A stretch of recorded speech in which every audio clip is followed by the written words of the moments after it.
Hi hello welcome to our channel. So ఈరోజు ముఖ్యమైన topic ఏంటంటే, చాలామంది క్రాఫ్ట్కి సంబంధించిన క్యాండిడేట్స్ మనకి కాల్ చేసి, సార్ మాకు ఈ సర్టిఫికేట్ వెరిఫికేషన్ అనేది పోస్ట్పోన్ అవ్వడం జరిగింది, మరి దీనికి నెక్స్ట్ ఫర్దర్ ఏంటని చెప్పేసి అడగడం జరిగింది. సో దీనికి సంబంధించి అంతేకాకుండా ఇంకొక అంశం ఏంటంటే, వెరిఫికేషన్ ముందు సర్టిఫికేట్ వెరిఫికేషన్ ముందు అంటే క్రాఫ్ట్ అభ్యర్థులు అండ్ మ్యూజిక్ అభ్యర్థులు కాల్ చేసి అడిగిన అంశం ఏంటంటే, అంటే వెరిఫికేషన్ రోజే మాకు ఈ డెమాన్స్ట్రేషన్ ఉంటుందా, లేకపోతే వెరిఫికేషన్ తర్వాత ఉంటుందా అంటే 100% నేను ఆ రోజు చెప్పిన అంశం ఏంటంటే, ఫస్ట్ సర్టిఫికేట్ వెరిఫికేషన్ జరుగుతుంది, దాని తర్వాత మళ్ళీ ఒక సపరేట్ డేట్ మీకు డెమాన్స్ట్రేషన్కి డేట్ ఇవ్వడం జరుగుతుందని చెప్పడం జరిగింది. సో యాజ్ యూజువల్ మనకి బై బ్యాడ్ లక్ ఏంటంటే, ఈ క్రాఫ్ట్కి వెరిఫికేషన్ అనేది పోస్ట్పోన్ అయింది.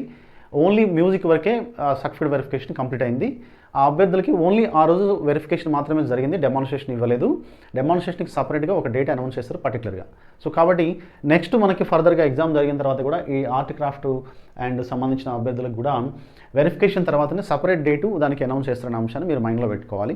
సో దాంట్లో భాగంగా మనకి సహజ ఆర్ట్ ఆన్లైన్ క్లాసెస్ యాప్ నుంచి మనం ఆర్ట్ క్రాఫ్ట్కి సంబంధించిన డెమాన్స్ట్రేషన్ క్లాసెస్ని కూడా మనం అందిస్తున్నాం. సో ఇంట్రెస్టెడ్ ఉన్న అభ్యర్థులు మరి ఆ కోర్సెస్ని మీరు తీసుకున్నట్లయితే మీకు ఆ క్లాసెస్ అనేవి అవైలబుల్గా ఉంటాయి. ఆల్మోస్ట్ ఒక 6 months వ్యాలిడిటీ తోటి ఉన్నాయన్నమాట. దాని త్వరలో మనం 3 monthsకు కుదిస్తున్నాం కాబట్టి గమనించగలరు. ఇక్కడ చూడండి, what is the demonstration. Demonstration అనేది ఇది high the very effective teaching methodology in teaching వే అనమాట.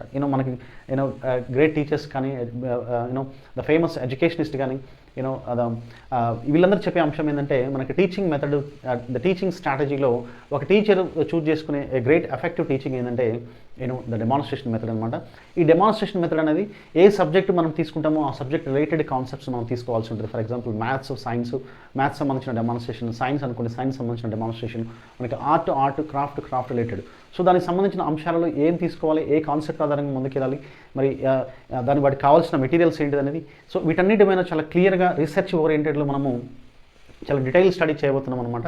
సో దీంట్లో మనము ఎక్కువ నాలెడ్జ్ కానీ గెయిన్ చేసి ఆ విధంగా మనము మన ప్రాక్టీస్ని కానీ కొనసాగించినట్టయితే కమింగ్ మనకి నోటిఫికేషన్స్లో ఈ డెమాన్స్ట్రేషన్లో కూడా మనము ఓవర్కమ్ చేయాల్సిన అవసరం ఉంటుంది. ఈ డెమాన్స్ట్రేషన్ అనేది స్కిల్ బేస్డ్ అండి. ఇది మనకి రిటన్ టెస్ట్ అనేది మనకి థియరీ అయితే, మనకి డెమాన్స్ట్రేషన్ అనేది కంప్లీట్ ప్రాక్టికల్ సంబంధించిన అంశం అనమాట. ఎందుకంటే ఇక్కడ నుంచి మనము ఇక్కడ సెలెక్ట్ అయిన అభ్యర్థులు టీచర్స్ ఎవరైతే ఉంటారో వీళ్ళు పిల్లలకి అక్కడ primary and middle and high school level వరకు టీచింగ్ చేయాల్సిన అవసరం ఉంటుంది. కాబట్టి తర్వాత రిక్రూట్మెంట్ బోర్డు కూడా గమనించే అంశం ఏంటంటే, 2017లో జరిగిన నోటిఫికేషన్లో ఓన్లీ ఎగ్జామ్ ఆధారంగా రిటన్ టెస్ట్ ఆధారంగా సెలెక్ట్ చేయడం జరిగింది. కాబట్టి మరి దానిలో ఉన్న కొన్ని మిస్టేక్స్ ఆధారంగా ఏం చేశారంటే, దీంట్లో ఈ నోటిఫికేషన్లో ఎక్కువగా మనకి 25 marksకి డెమాన్స్ట్రేషన్ యాడ్ చేశారనమాట.